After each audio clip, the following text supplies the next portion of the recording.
Okay, let's do this one now. Again, we're just solving these equations. Second root, or the square root, so you take it to the second power. So 2x minus 6 equals 64. You add 6. 2x equals 70, it looks like, and when you divide by 2, x is 35. Okay, 35 times 2, yeah, that totally works. Now this next one, again, second power. 12 squared is 144.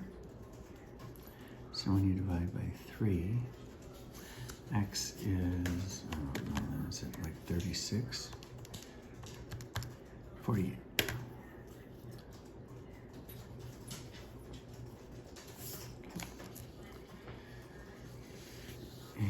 Okay, so this one.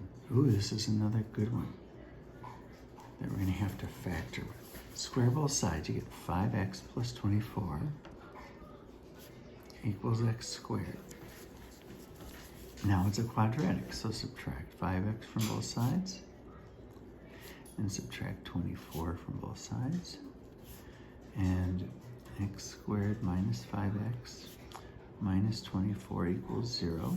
And we can factor that really easily with x and x, and that negative sign drops down, and since that one's negative, it changes.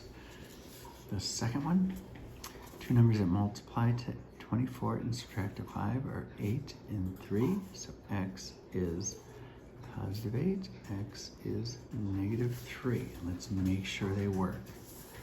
I know that this negative cannot be true because a square root is always positive. A second root is always positive.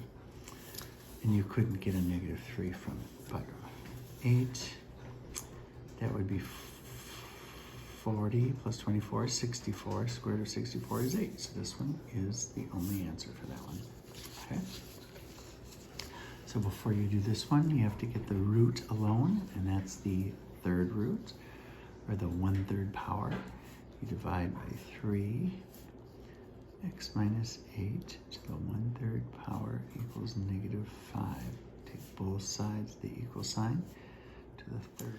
Okay, and you get x minus 8 equals negative 3 to the third power. That's negative 125, or negative 5 to the third power. And remember, anytime you take a negative number to a power, you have to put it in parentheses, or else you get the wrong sign. Sometimes you do. Negative 125, that's right. So when you add 8, x is negative 117. 17, 18, 19, 20, 20. Yeah, that's correct. Okay. Check and make sure it makes sense. Yep.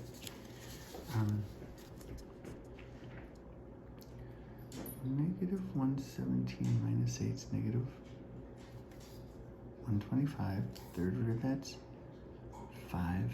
3 times 5 is 15. Okay. Now this one, it's the 5th root, or it's the 1/5 power. So you take it to the 5th power. On the left side, you get x plus 12. On the right side, whatever 3 to the 5th power is, that's 243. And when you subtract 12 from both sides, x is 231. Okay. Ooh, another great one. Because if you solve for one root, this one still has a little something on the other side. Take each side of the equal sign to the third power. 2 to the third power is the number 8. The third root of 3x to the third power is just 3x.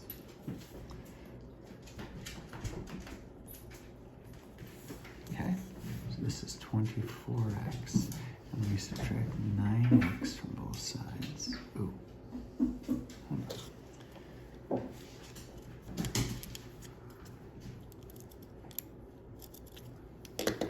When you subtract 9x from both sides. 24 minus 9 is 15.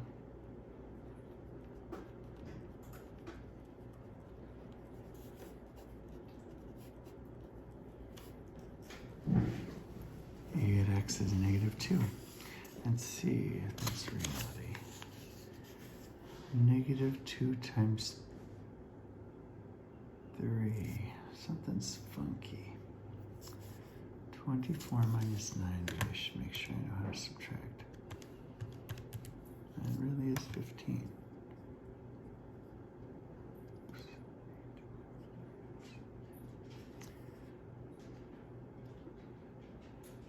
Oh, this could still be okay.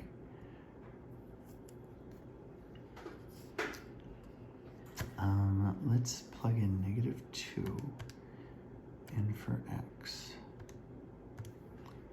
And on the right side it's 2 times the third root. I'm just going to use a 1/3 power.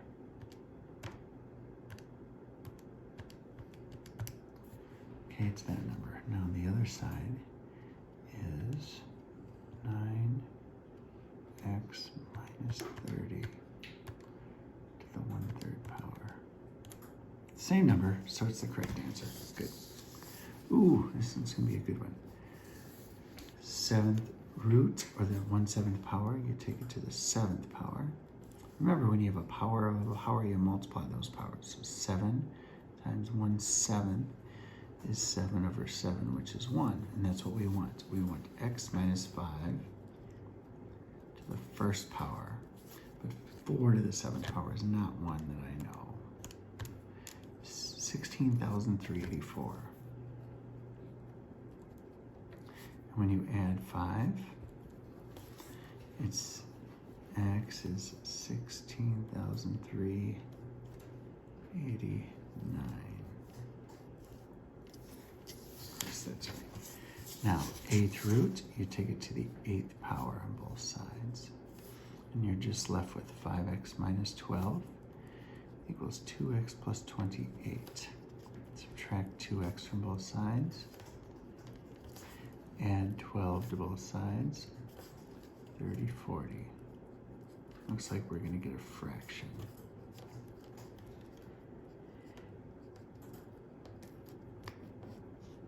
Oh, I went a little bit off the screen there.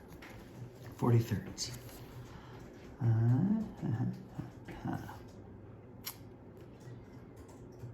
40/3. How strange is that?